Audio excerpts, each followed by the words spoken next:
Well, let's talk a little bit about depression.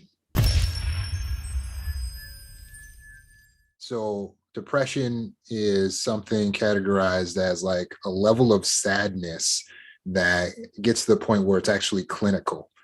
And everyone has their ideas of depression, but most of us get our ideas shaped by, admittedly, the media. I know my first impression of depression actually came from a Zoloft commercial I saw when I was a kid. And it sent me down the wrong understanding of depression. And I'll bet it did for millions of other people as well.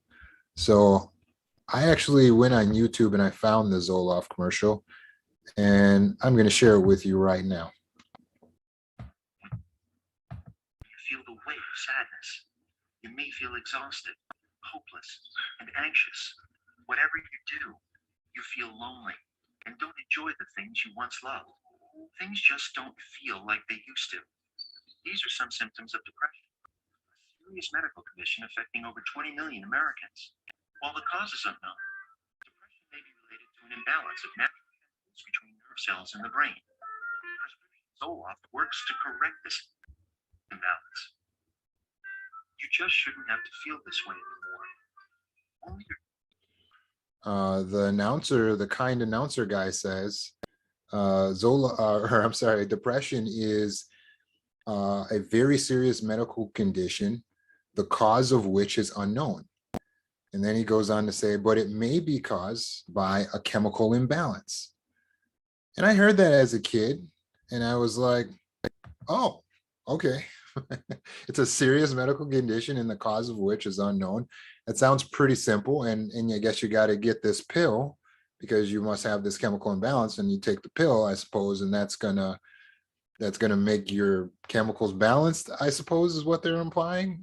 I don't know. They just said you shouldn't have to feel this way. So it all sounds pretty good, you know. The problem is it's misleading. It's misleading.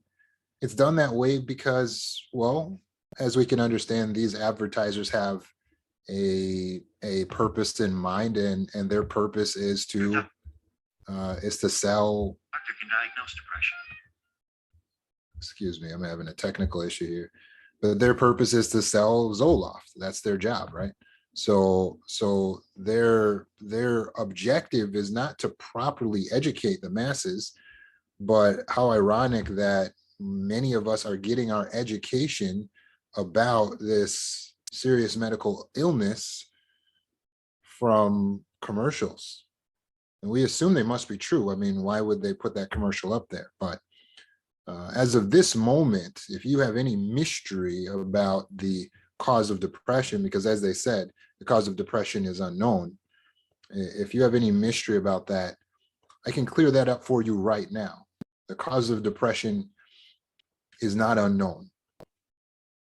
The cause of depression is when you go through something, or you experience something, or you witness something that violates your values. That's what causes depression. It's experiencing something that violates your values. It's seeing something in the world or in your life that's unacceptable and feeling powerless to do anything about it. And so it always has the, kind of those two parts to it. It's both unacceptable to you, but you feel powerless to do anything about it. So the concept that they present is like, well, this may be a chemical imbalance. Well, they have to present that concept because their goal is to sell their medication. And don't get me wrong, their medication may be effective for certain people. But saying that it's a chemical imbalance is not telling the whole story. Again, it's misleading, because when there's something in your life or something that you're witnessing that's unacceptable and that makes you feel powerless, you're going to get sad and you're going to feel depression. The feeling in your body is cortisol. That is a chemical. There's a lot of it. So I guess you could say it's imbalanced, but that's not the cause of depression. The chemicals are there because you are depressed, not you are depressed because you have a lot of chemicals. Does that make sense? The chemicals are being released by your subconscious mind. Your subconscious mind runs your chemical release system along with all of the cool systems in your body that makes your body able to work properly and takes care of those things so that you don't have to focus on that, right? So you're not like, oh, I need to digest the food in my stomach and keep the blood flowing and keep my heart pumping. You don't have to think about any of that because your subconscious mind, it's a supercomputer back there, and animals and people have these supercomputers that just run their systems for them so that you can just focus on being you, enjoying life. So your subconscious mind perceives, oh, wow, this is something unacceptable, and we feel powerless. I think we better send some cortisol, some chemicals to communicate to the conscious self that something needs to be done and that we're not happy with the way things are. So what happens when we receive this feeling into the body, and all of us will feel a sensation like this because unfortunately we live in a topsy-turvy world full of disappointments, sad situations, violent situations, and death. And so all of us will experience sadness. But what happens is when you receive this feeling and these chemicals in your system, when you continue to just view the matter as being out of your control and perceiving the matter as being unacceptable, you will continue to feel depression. And as you continue to feel depression, the cortisol overwhelms your system. So you literally, when you say, I don't feel like exercising, you literally do not feel like exercising. When you say, I don't feel like eating, you don't feel like eating. Or you may eat to try to off balance those chemicals and try to make yourself feel a little bit better. So you may eat too much. When you say you don't feel like talking or feel like getting out of bed, yes, because you're getting overwhelmed by these negative, painful chemicals, but they're being released because your thoughts are looped on this unacceptable situation that you feel powerless to change. This is unacceptable, but I'm powerless. It's unacceptable, but I'm powerless. And as you focus on that, your subconscious mind has the perception that says, okay, I'll do my job. So my point is the chemical imbalance, the flood of chemicals you're getting is not because you're broken.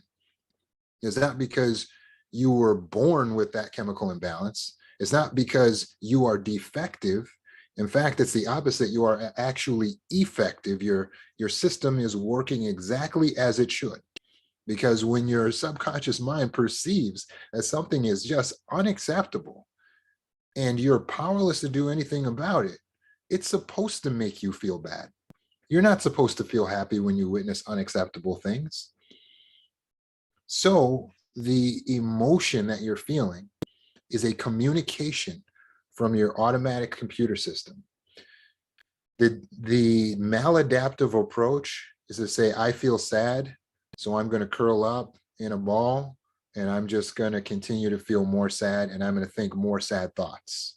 And then I want to think more sad thoughts on top of that. And the more sad thoughts, of course, make you feel more sad. And so I'll solve this by thinking more sad thoughts. And I'm just going to focus on what makes me sad. I'm not going to try to solve it because I believe that I'm powerless. I'm just going to focus on what makes me sad. And as you do that, you keep feeling worse, right? It's maladaptive because where does this lead? Nowhere good. Nowhere good. It leads to you losing more of what you already have. It leads to you ending up in the hospital. It leads to you being prescribed medication. It leads to you having suicidal ideation, all of which is detrimental to the self. All of it's detrimental. So the maladaptive approach is to continue to focus on what it is that's making you feel depressed. But it can feel really natural to do that, especially if you're already a survivor of trauma. Why that is, I'll talk about in a moment. But the adaptive approach to having a situation that's unacceptable and that makes you feel powerless is to change the way you view it so that you no longer view it as being something unacceptable, or choose to take action and to come into your power. See, when you take away the aspect of it being unacceptable, or you take away the aspect of you being powerless, it no longer causes you to feel depressed. It no longer is perceived in the mind as something that needs to feed you cortisol. And so you will lift out of your depression, and this can be virtually instantaneous. There is no profit in teaching people how to control their thoughts.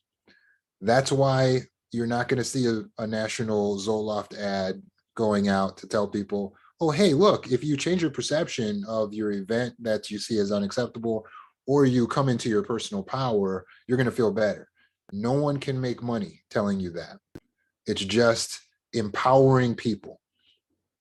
But I'm here to tell you the truth.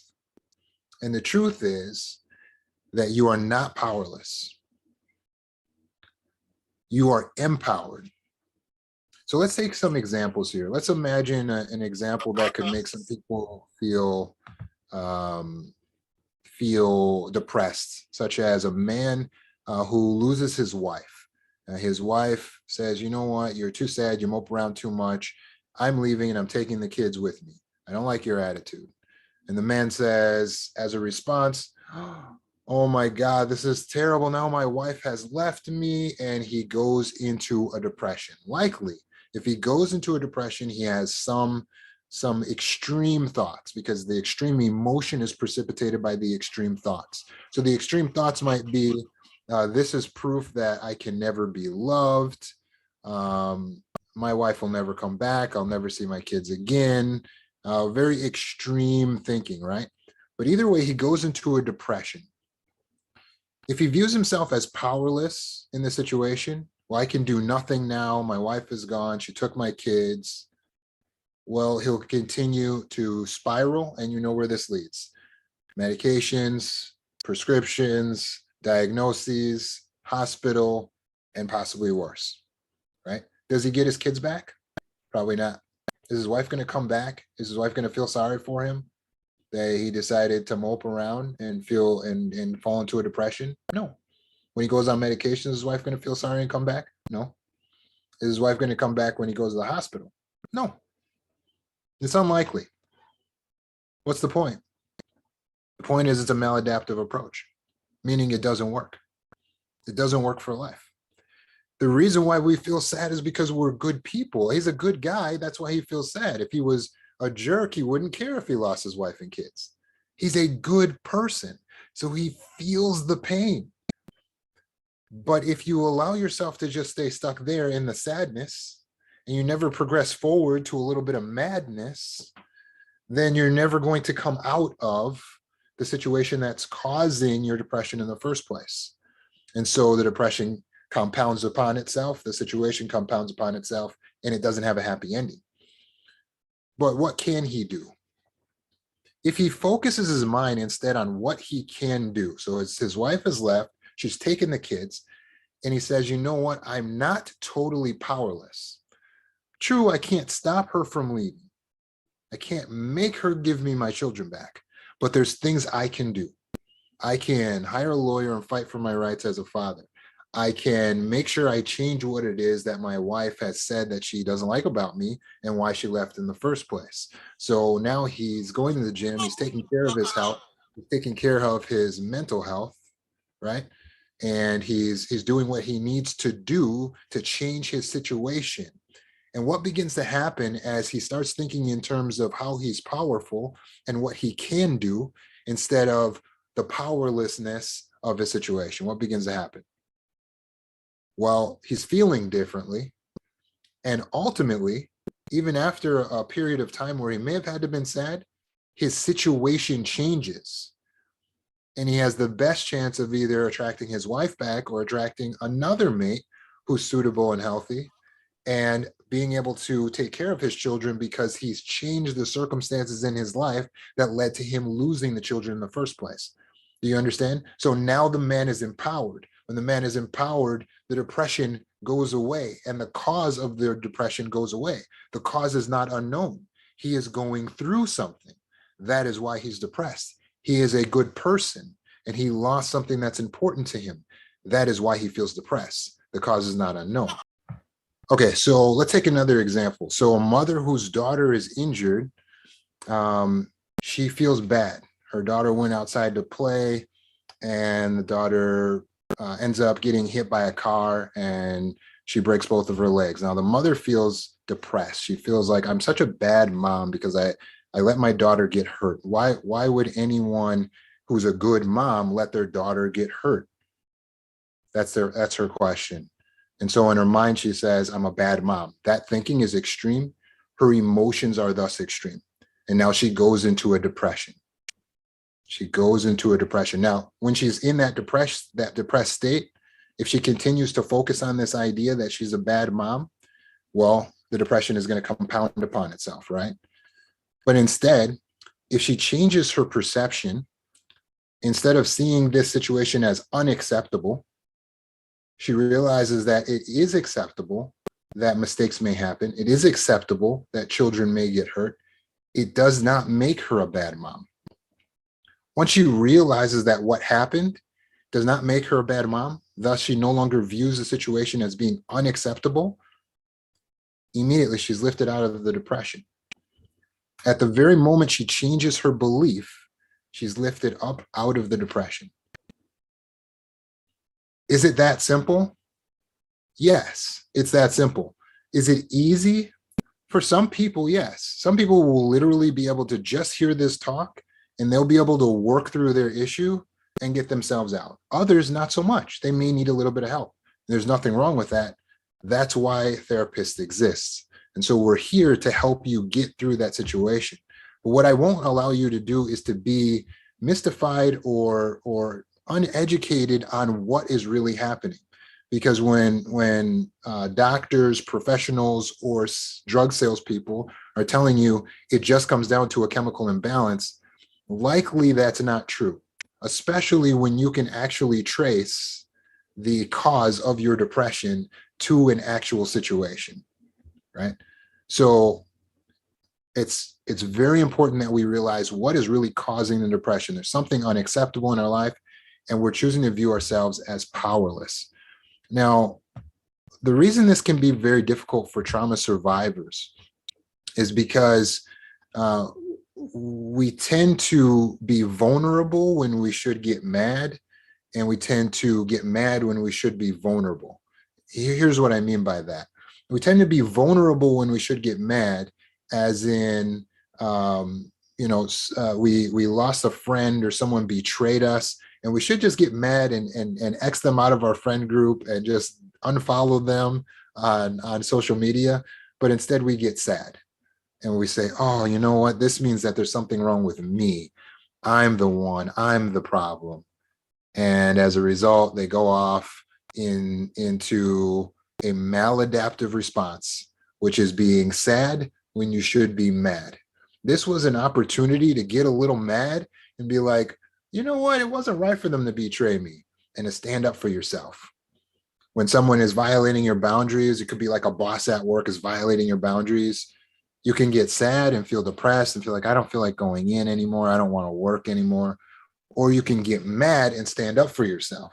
The maladaptive approach is to be sad when you should be mad. But then there's the opposite, where we should be vulnerable, but we choose to get angry. So this is a lot of times manifests when you're speaking to your spouse, you're having a conversation, and the conversation escalates to an argument, and they say something that hurts you.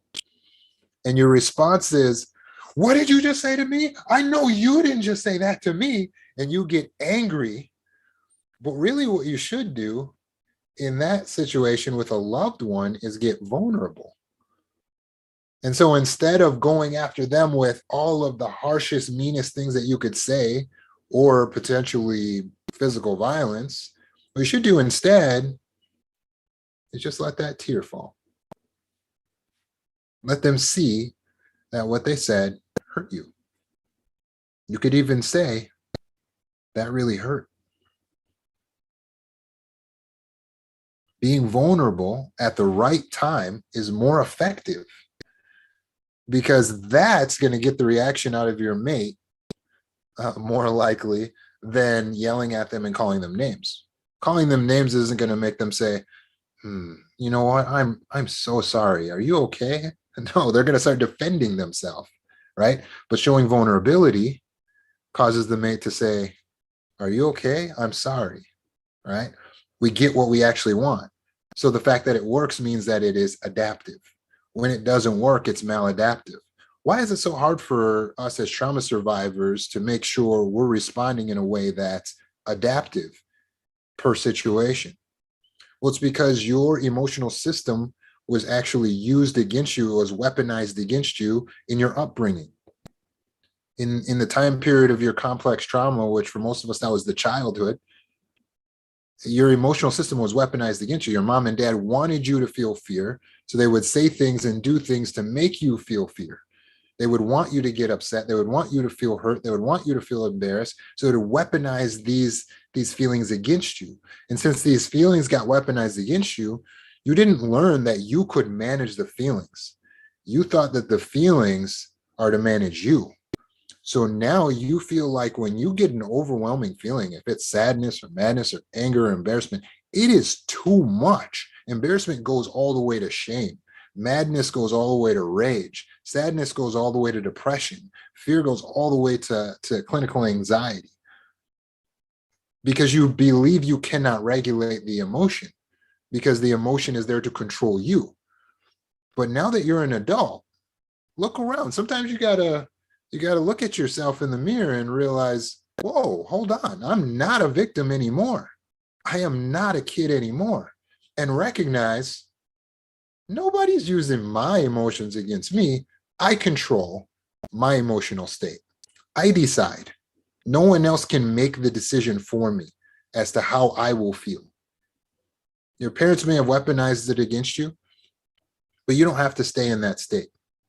You're raised in a household where showing the wrong emotion could get you hurt.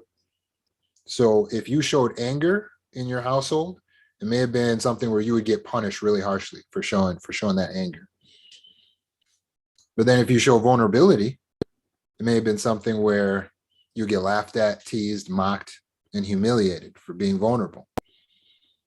So you learn, how is a child supposed to survive in this environment? For a complex trauma survivor, the route they take is, okay, I'm going to kill my soul. I'll just murder my soul. So now I am nothing inside. I have no ego.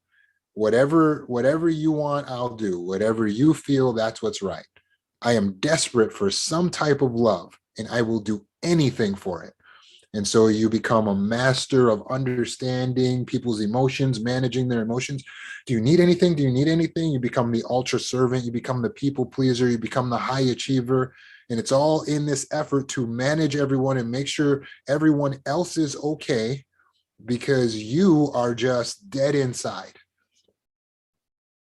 Because that's the only way you feel you can actually survive. You can actually get some type of emotional needs met by ignoring your emotional self.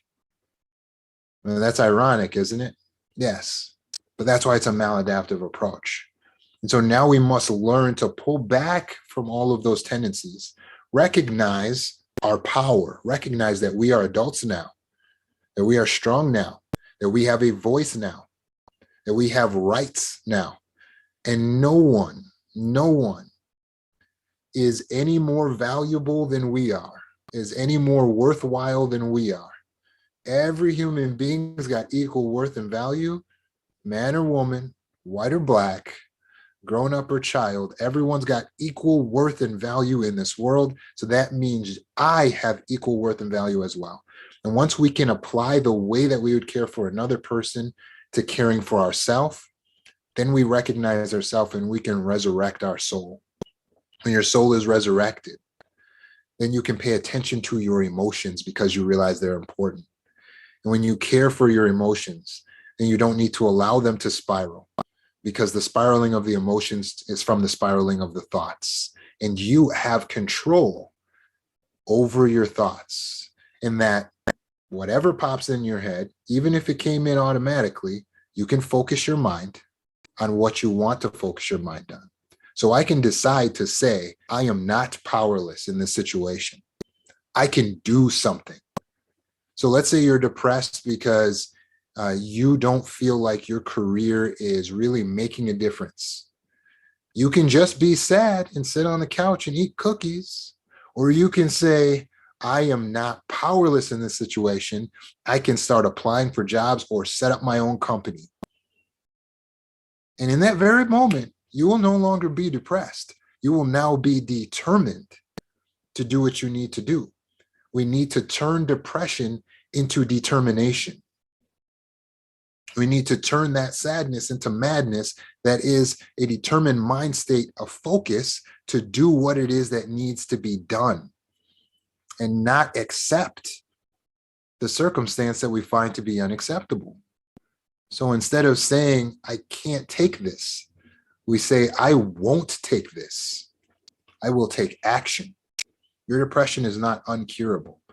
If you're struggling with depression and you would like some help, just reach out. You can send me an email, text message. You can hit me through the website. Reach out and we will do work on your depression. It will take about an hour.